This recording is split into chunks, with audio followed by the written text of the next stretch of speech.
Hello, high, good morning. अनि आजको मेरो मिनी ब्लगमा तपाईँहरूलाई स्वागत छ। अनि आज चाहिँ हाम्रो कोदो रोप्ने दिन रहेको छ। म चाहिँ बिहान उठेर रक्सी पनि बनाइसकेँ।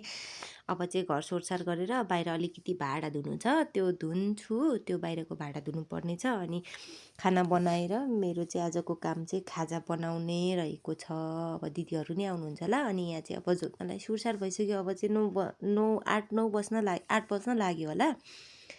अनि मेरो चाहिँ घरभित्र कति धेरै काम छ नि त, तर पनि म चाहिँ बाहिरतिर यसो फोन यस्तो भिडियो गर्दै बाहिर निस्केको। मान्छेले चाहिँ रिसाउँदै हुनुहुन्छ, तेरो कामको चापको बेला कति भिडियो बनाएको, सुई काम गर, अहिले भ्याउँदैनस् भनेर रिसाउँदै हुनुहुन्छ। अनि म चाहिँ यहाँ फुल पनि राम्रो रहेछ, त्यही भएर तपाईँहरूलाई देखाएको।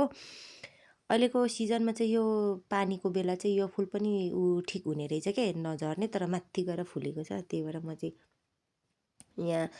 म चाहिँ आजको खाजाको लागि यहाँ यसो सब्जीहरू नि काट्दैछु। अनि हाम्रो चाहिँ मेलो सुरु भइसक्यो, त्यही भएर मैले चाहिँ विशाललाई चिसो डिउ अनि रक्सी अनि चाट पठाइदिएको छु तल खेतमा खाएर थाल्नु भनेर। म चाहिँ तल जानु पाएन, किनभने हाम्रो चाहिँ बिउ उखाल्न बियाडमा एकदम साह्रो छ अरे के। त्यही भएर हामी चाहिँ 6जना बियाडे गएको, अरू 9जना चाहिँ कोदो रोप्दै हुनुहुन्छ। अनि हामी चाहिँ यहाँ 6जना बियाडे छौँ, सकायौँ एउटा बियाडको चाहिँ।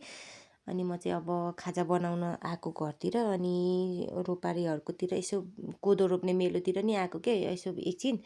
अनि आज पुरा भिडियो गर्न चाहिँ पाएन मैले, फर्स्टदेखि भिडियो गर्न चाहिँ पाएन। हाम्रो आज बिउले पनि नपुग्ने भयो। अनि त्यही भएर हामीले चाहिँ पातलो पातलो गरेर रोप्दैछौँ। अनि दाइले जोत्दै हुनुहुन्छ यहाँ। अब म चाहिँ गएर खाजा बनाउने सुरसार गर्नुपर्ने हुन्छ। अहिले चाहिँ म यहाँ पाडाहरूलाई पानी खुवाउन आएको। अनि अब चाहिँ हामी चाहिँ खाजा बनाउँदैछौँ, दिदी र मैले। म एक्लै चाहिँ खाजा बनाउनै ढिलो हुने भयो, नसक्ने पनि भएँ। त्यही भएर दिदीलाई मैले बोलाएर हामी दिदी र म चाहिँ 2जना खाजा बनाउनतिर लाग्यौँ। अनि आजको खाजा चाहिँ हाम्रो म चाहिँ के बनाउने भयो कि सबैकोतिर थुक्पा, चाम्रे अनि के हुन्छ नि, सेलरोटी, समोसा हुन्छ। अनि दिक्क वाक्क लागेर आज चाहिँ हामी चाहिँ दिदी र मैले चाहिँ सल्लाह गरेर आजको खाजा चाहिँ के भन्ने, त्यसलाई फ्राई राइस भन्ने कि भेज पुलाउ भन्ने के भन्ने, त्यही हामी चाहिँ बनाउँदैछौँ दिदी र मैले चाहिँ। अनि मैले चाहिँ खाना यसरी खाजा बनाउँदैछु।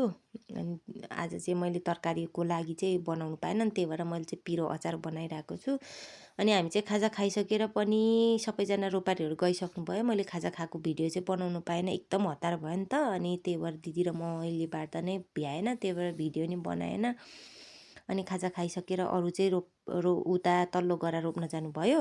अनि हामी चाहिँ छिटै सकिने भएर हामी चाहिँ 6जना बियाडे टोली चाहिँ फेरि मकै बनाउनतिर लागेको। अनि अब चाहिँ बिउले नपुग्ने भयो, यही गरा मात्रै पुग्ने भयो, घरमाथिको एक गरा चाहिँ बाँकी रहने भयो। त्यही भएर हामीले चाहिँ पछि फापर रोप्ने सल्लाह गरेर हामी चाहिँ मकै बनाउँदैछौँ यहाँ अरूले चाहिँ।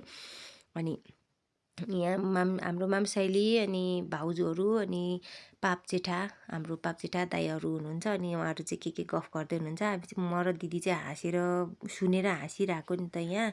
हामीले चाहिँ अब सकाउन पनि लाग्यौँ यहाँ। अनि अब तल रोपारीहरू नि आउन लागिसक्नुभयो, सकाउनु पनि भयो तलबाट। रोपारहरूले नि कोदो रोप्न नि सकियो, मेलो नि सकियो। अनि हामीले पनि सकायौँ। अहिलेसम्म हाम्रो भिडियो हेर्नुहुने अनि आज मेरो मेलो सकाइदिनु हुने सम्पूर्णलाई धेरै धेरै धन्यवाद। आशा छ फेरि पनि तपाईँहरूले धेरै धेरै सहयोग गर्नुहुनेछ भन्दै आजको भिडियो यही अन्त गर्दछु। धन्यवाद।